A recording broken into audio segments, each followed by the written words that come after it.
lottery. I want to tell a story so bad. Okay, here's the problem. It takes like 35 minutes, but I've been practicing. I'm gonna talk a mile a minute. Just deal with it, okay? And my time starts now. So, this story is on the road, both figuratively and literally. The figurative part is it's on the road because I went to Japan over New Year's, and the literal part is half of it takes place on the road in Tokyo. So, if you want, you can go to a club called WOOM. That's the biggest disco ball in Asia.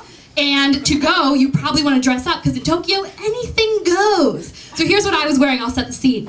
It's black fishnets, black heels, a little mini skirt, and a blue sweater dress that says, with silver and gold embellishment, "Crash out of prison." Don't know what that means, but it's Japan, anything goes.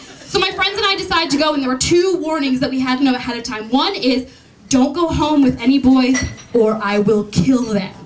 Okay, and the second is everyone has to come home together. Guess which one we break? So we all go dancing, it's a great time. Within half an hour, one of my friends is out the door. We have no idea where she is, so we freak out a little bit, and we decide we're gonna wait until the very end, and it's all Asian people. And so we're looking for the one white face that might be there, and she's really gone, I swear. So we go into the street, we're thinking, where are we gonna find her? Well, it just so happens in this area there are these things called love hotels, where you can pay for an hour to hang out with whomever you choose. And we think, we'll probably find her there, let's go check it out. So we walk in, and here's the problem. In Japan, modesty, it's a big deal. So the people who work there, they sit behind frosted glass. So when we walk in, we're like, did you see a white girl? In Japanese, obviously we don't speak it, so they had no idea what we were saying, and they don't speak English, so they had no idea how to respond. But if they could have responded, they would have said, we didn't see anybody, we're behind frosted glass. So sorry.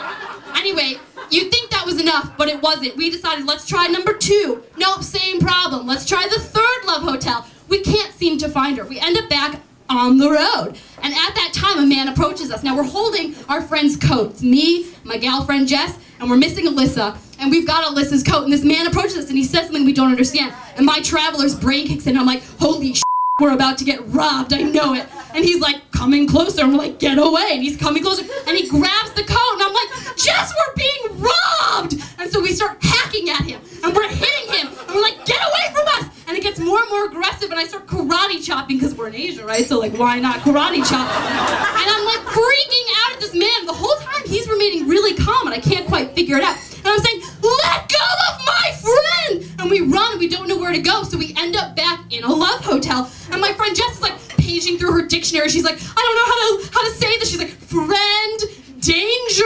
And the woman's like, no, get away, like just this sign. So we didn't know what to do. We end up, this man chases us. We fall down a flight of stairs. We're rolling around. I swear to God this happened. Like we're in the street, we're punching each other. It gets out of control. Then we realize there's a police station, so we run over there, and the cop has no idea what's happening. We get on the phone with the interpreter. I'm getting super sassy. I'm like, this man hit us. Is this okay in Japan?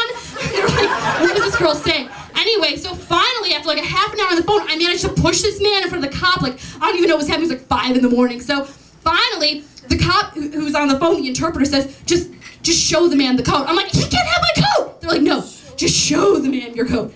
So I show him the coat. He looks at the label, he looks at me, and he goes, oh, no. He just thought we had stolen his coat. So that's it. So I'm like, what the hell? Well, meanwhile, we're still missing our friend, and this guy is now filling out a missing coat form, and the cop's like, get out of here. I'm like, this is such a jerk move. So we end up back in the street. Now what do? We go to McDonald's. Who hangs out at 5 in the morning at McDonald's in Tokyo? All the homeless men and Tila Tequila lookalikes. They're doing their hair.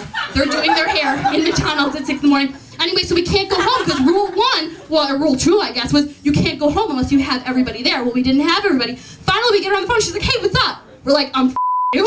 But anyway, so we end up back at her apartment. We take a little bit of a nap, and when we wake up, there she is. And she's like, so guys, how was it? We're like, you're a jerk. You left us at this club. We promised we wouldn't happen. That's such a And she's like, yeah, I'm really sorry about that. Oh, by the way, that kid, he's here sleeping in the living room. I'm like, you know what the rule was? If a guy goes home with you, I have to kill him. So she goes and she tells him, she's like, excuse me, you have to go. And he was out of there immediately, which is great because I was still in Japan for another week, just enough time to learn a little bit more Japanese. And with that, I leave you. Domo arigato.